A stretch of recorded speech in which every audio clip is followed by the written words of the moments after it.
Assalamualaikum warahmatullahi wabarakatuh. Saya sekarang ambil contoh yang kedua, kes yang kedua, persoalan tentang mengapa harga petrol naik turun dalam setiap minggu di negara kita pada hari inilah. Jadi harga petrol ni naik, kadang turun, kadang tiap-tiap malam Jumaat, hari Jumaat malam kerajaan akan umumkan berapa harganya. Kenapa itu berlaku? Jadi harga petrol tidak stabil tau. Masa saya muda dulu, saya belajar dekat Universiti Melaya, saya pakai motosikal. Harga petrol ialah RM2, saya RM1 lebih. RM1 lebih satu galen. Satu galen tu 4,5 liter. Jadi hari ini harga petrol sudah meningkat kepada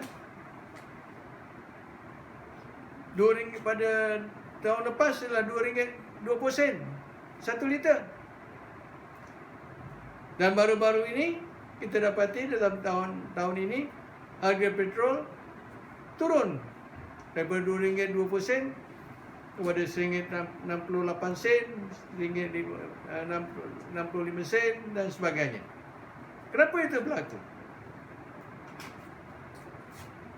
Ini boleh diterangkan dalam menggunakan gambar rajah yang sama seperti dalam contoh yang pertama tadi. Jadi saya nak terangkan mengapa harga petrol naik setiap minggu pada hari ini.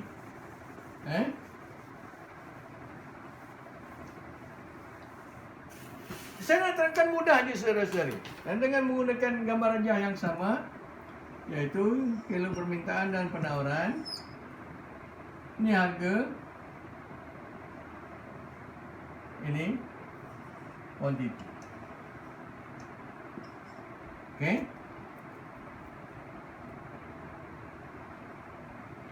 Kilo permintaan petrol masih menurun ke bawah daripada kiri ke kanan. Kalau penawaran bergerak dari berbentuk positif daripada kiri ke kanan. Pada tahun 70-an, masa saya belajar dulu, saya pakai motor 30cc Honda.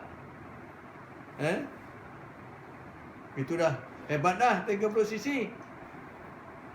Sekarang tak ada dah motor 30cc. Masa itu saya tuang minyak motor penuh tangki, tak sampai pun RM1. Tapi sekarang berapa ringgit saudara-saudari isi penuh tangki? Kenapa? Tangki naik bukan? Dulu pakai galen, sekarang pakai liter. 1 liter tu 1/4, 25% je, 20% pun daripada 1 galen. 1 galen 4,5 liter. Kenapa harga naik? Satu kenapa? Pada tahun 70-an, pendapatan rakyat Malaysia rendah. Saya punya scholarship 1 tahun adalah 108,800 je. Sekarang berpuluh ribu. Maksudnya apa? Maksudnya pendapatan pengguna naik, akan menggerakkan kilo permintaan ke kanan. Pada masa yang sama, pengeluaran minyak semakin mahal. Bukan lagi di bumi, di darat, tetapi terpaksa pergi ke laut. Bukan setakat 10 km, 100 km, 200 km tengah laut. Jadi kos pengeluarannya semakin meningkat. Apa berlaku kepada kilo penawaran? Dia akan bergerak ke kiri. Kenapa ke kiri? Pasal kos pengeluaran dia naik. Tengok Tahun 70-an, saya tulis sini tahun 70-an, sini 70-an. Kalau permintaan tahun 70-an gini, tahun kelab penawaran tahun 70-an pun begitu. Dia tulis tu. Keseimbangan di mana? Di mana di sini? Nampak? EO. Dia tulis. Harga HO, QO. Tapi pada hari ini apa yang berlaku? Pendapatan pengguna di Malaysia naik, maka semakin banyak motosikal. Kalau dulu saya sekolah, budak-budak naik motosikal, naik basikal. Sekarang budak-budak pergi sekolah naik motosikal. Motosikal tak boleh tuang air, tak boleh pakai air, dia pakai minyak. Jadi permintaan pada minyak petrol akan meningkat. Ini dia meningkat disebabkan oleh penambahan dalam bilangan motosikal. Masa yang sama, penawaran, kos pengeluaran minyak semakin mahal, maka kalau penawaran akan berada ke atas, keseimbangan yang baru akan berada di sini. DE1.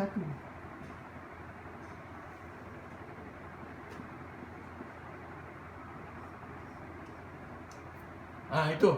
Ini tahun 2000. Sini tahun 2000. Kalau penawaran bagi tahun 2000, kalau penawaran permintaan bagi tahun 2000. Faham? Nampak? Harga naik, kuantiti pun naik. Harga keseimbangan naik kepada S1, daripada QO daripada K1. Nampak tu? Itu kalau kita bandingkan tahun 70-an dengan tahun 2000. 1970-an dan 2000, tahun 2000. Ini keadaannya. Harga minyak naik. Permintaan naik. Disebabkan permintaan naik kerana pendapatan pengguna meningkat. Dulu orang tak mampu beli motosikal, sekarang mampu beli motosikal. Saya dulu beli motosikal RM800. Sekarang motosikal yang paling murah ada RM4,000. Kenapa harga motosikal naik? Pasal permintaan dia naik. Itu bagi motosikal. Motosikal dengan minyak adalah barang pengenap. Kenaikan permintaan dari motosikal dah tentu kenaikan berlaku pada permintaan petrol. Nampak tu? Semakin banyak motosikal, makin banyak kereta, kilo ini akan bergerak ke kanan. Kalau permintaan. Tahun 2020, keadaannya sudah berubah sedikit. Kerana apa? Kerana berlakunya penawaran yang berlebihan dalam pasaran. Penawaran minyak di dunia juga telah pun meningkat dengan banyaknya. Kalau di Arab Saudi, di Asia Barat itu, minyak boleh dilombong di atas bumi, di atas tanah je. Korek tanah tu ke bawah akan keluar minyak. Bandingkan dengan pengeluaran minyak di tengah laut, kosnya semakin banyak, semakin murah. Jadi apa yang berlaku? Yang berlaku ialah kilo penawaran akan bergerak ke kanan. Ini 2020.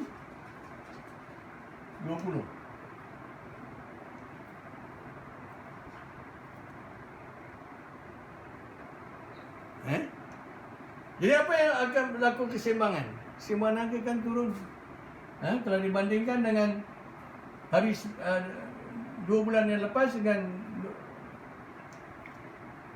sekarang, kalau lebih jelas saya padam saya padam, saya buat yang baru supaya kita tengok current issue. Pasal ekonomi ni saya ngajar, saya bawa contoh yang kita alami tahun sehari-hari. Tengok, saya buat rajah yang sama. Kuantiti, harga,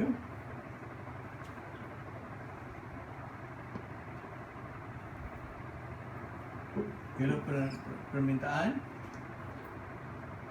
kilo penawaran. Ini kilo penawaran 1000 tahun 2000.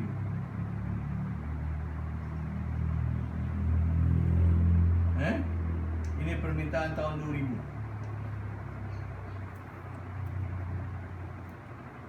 Pendapatan kita meningkat.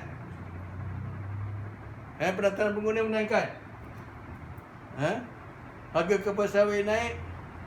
Orang kampung yang usahakan kelapa sawit dapat pendapatan lebih. Dia boleh belikan anaknya motosikal.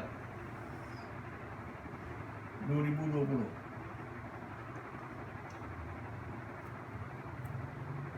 Apa yang berlaku? Permintaan naik. Kalau keseimbangan yang asal di HEO, harga HO,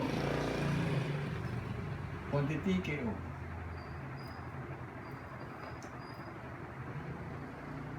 Okey. Tahun 2020, pendapatan pengguna naik. Kerana pendapatan adalah merupakan faktor utama dalam memuaskan kepuasan pengguna, maka dia akan, apabila pendapatan meningkat, dia akan berbelanja lebih pasal kemampuan dia sudah meningkat.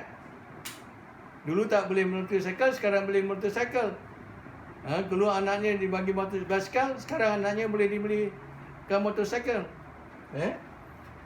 Jadi kalau permintaannya tidak, kalau penawaran minyak tidak berubah, harga akan naik. Sebab itu harga minyak naik. Permintaan lebih.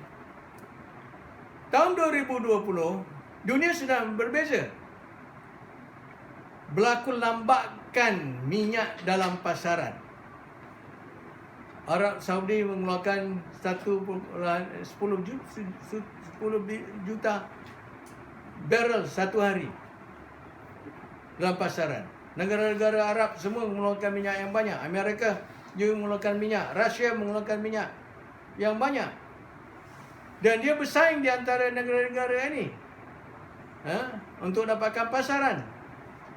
Pengambilnya, kita dapati bahawa kilo penawarannya akan bergerak ke kanan.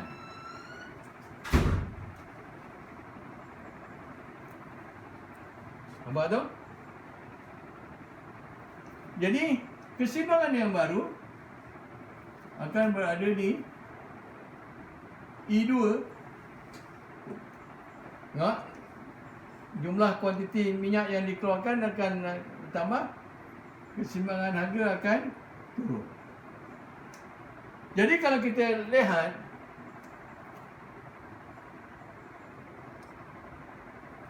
pada hari ini dalam pasaran, apa yang berlaku ialah berlaku pergerakan ini, kilo penawaran ini yang cepat, bergerak ke kanan ke kiri, bergantung kepada jumlah pasaran minyak di dalam dunia ini, yang ada di pasaran dunia. Kita negara yang kecil, kita ambil saja, nanti ikut saja, walaupun kita ada pertunas, tapi jumlah minyak yang dipam daripada bumi Malaysia tidak banyak, hanya 600,000 tong satu hari. Tapi Arab Saudi dia pump 10 juta tong satu hari. Tengok, bukan yang besar bezanya. Jadi kita dapati bahawa walaupun pendapatan kita sudah meningkat, kilo permintaan kita meningkat, tapi disebabkan oleh lambakan penawaran minyak dalam pasaran menyebabkan kilo penawaran bergerak ke kanan, kita dapati harga keseimbangan minyak sudah turun. berbanding dengan tahun 2000. Pada satu ketika harga minyak di pasaran Malaysia adalah 1 galen minyak around 95 itu RM2.5, RM2.20 naik kadang sampai RM2.5. Sampai orang komplain, kenapa mahal sangat?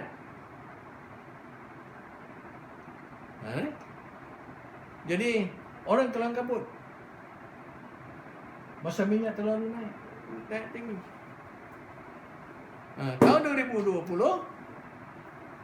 mulai bulan April, kita dapati harga minyak turun jatuh. Daripada RM2.20 turun kepada RM1.68, RM1.70, RM1.90. Turun bergerak. Kenapa? Kerana berlakunya peningkatan penawaran minyak dalam pasaran. Menyebabkan harga minyak dalam pasaran rendah, kos memasarkan minyak di Malaysia akan semakin rendah, dan kita dapati bahawa harga minyak turun. Sekarang orang tidak lagi bising pasal harga minyak tinggi.